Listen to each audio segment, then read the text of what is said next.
want to say thank you again to Or Auto Mall for presenting today's interview today with Mayor David Rieder of Clarksville. We've got a lot to talk about. We've between the data center and the Braums and the baseball parks. We've got a lot of good stuff going on in Johnson County. And Mayor Rieder, thank you for your time visiting with us today. How are you? Yes, sir, Mark. Doing fine. Had a little scare from the family yesterday, but everybody's fine, and the world is righteous again today.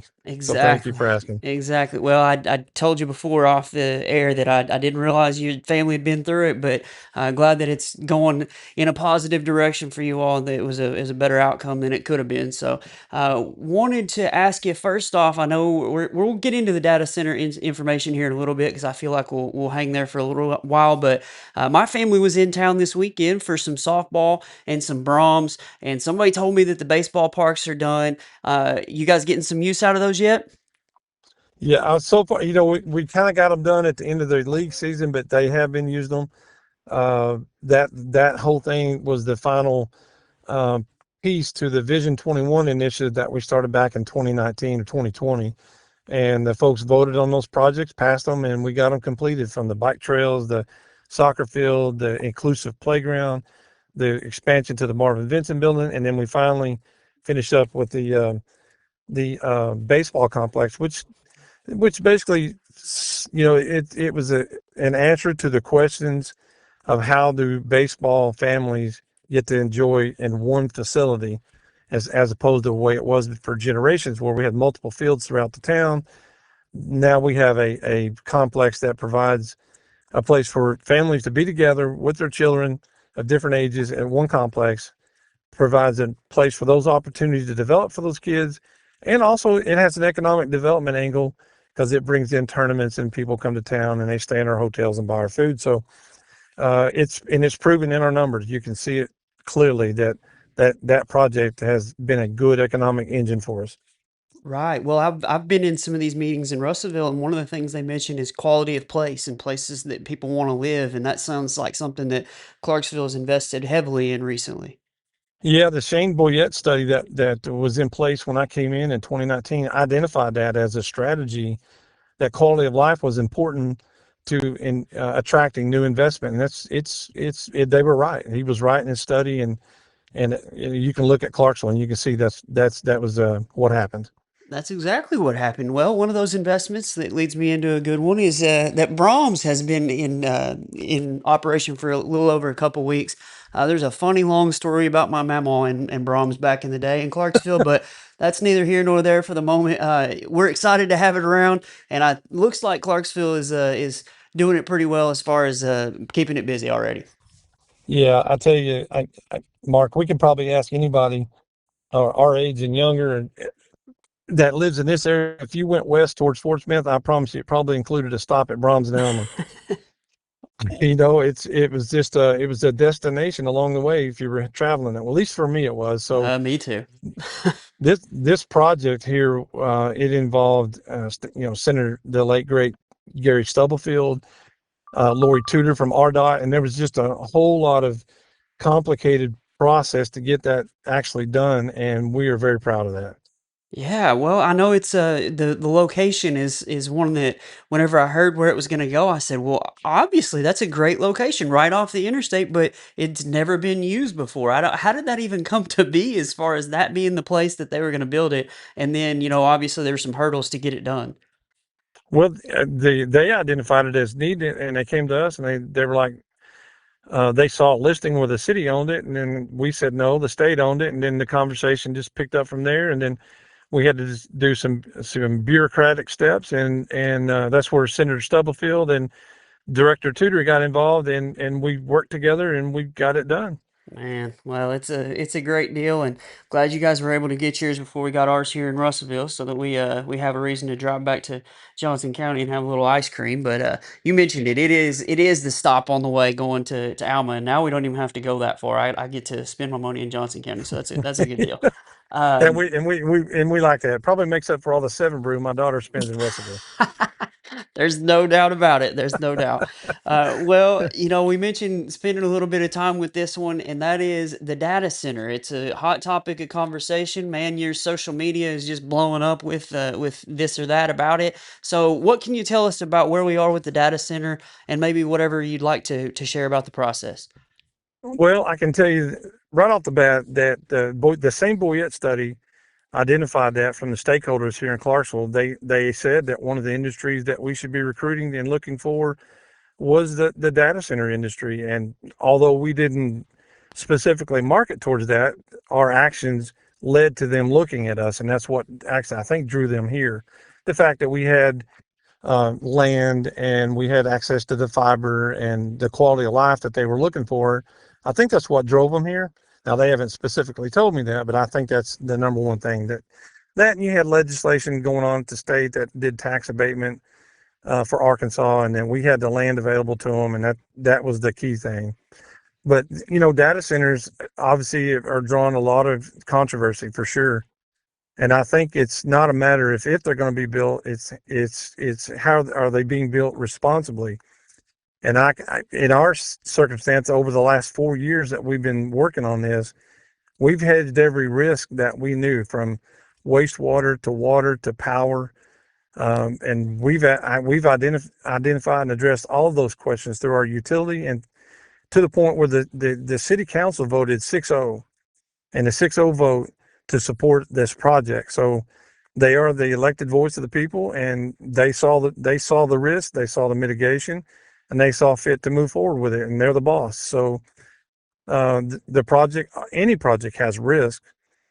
We think we've mitigated this risk to the point possible. And you think about it, data centers, what are they? They are the place where all of our information is stored. It's our FICO scores, our credit scores, driving records, health record, insurance records, and you can expand that on out to defense. So that is the world we've created, and it's not going away, and it's going to be built, whether it's in Arkansas or Oklahoma, Texas. They are going to be built. We have an opportunity to build those things responsibly and leverage it to our benefit. And we couldn't have asked for a better partner than we have in Server Farm. They are very, very much environmental friendly and focused on the community. Well, you mentioned the environment and the community. Do you feel good about the transparency of the whole process, and everything that could? You mentioned the mitigation. You mentioned the risks and the rewards. You're happy with the what you found and how things have gone so far? I do.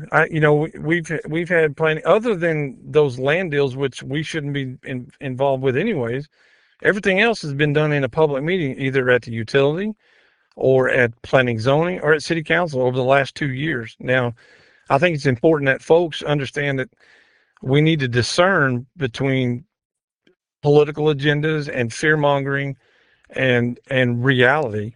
I think that is inherently important for all of us to do that. And just like we've done, I had the same questions up front. Is this going to raise my light water bill? Is it going to cause environmental damages and noise? We went to Ashburn, Virginia, Athens, and I didn't actually go there, but we called Ashburn, Virginia, Athens, Georgia, Red Rock, Texas, Rainville, Louisiana, West Memphis, Arkansas. We spent 4 years asking these questions, and to the point we shaped our new zone for our code book. It's called the Information Technology Zone, that incorporates those stricter standards based on those cities' um, challenges that they were facing. So we were kind of ahead of the game on a lot of those things. And I think we've done a really good job of answering those questions.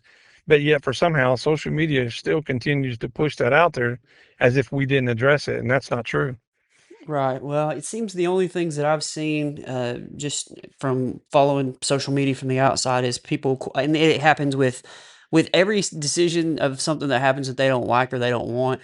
Well, there was a lack of transparency. There's backroom deals. There's all this different stuff or this this is going to kill all of us type situation. So you mentioned the fear mongering, and like I said, I don't know the effects, the intended and unintended consequences. Is it going to make Clarksville 10 degrees hotter than everywhere else? Is there going to be no water? Like what I don't know what the truth is, and you mentioned it. there's been a lot of fear mongering. So Well, I don't know. Yeah, it's just, people would put things out that based on some old technology from the 90s, and those were true.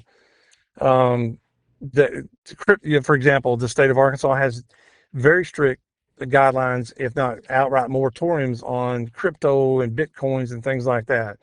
Well, the data centers that were built in the 90s were built under a different technology, and these closed loop systems, are they perfect?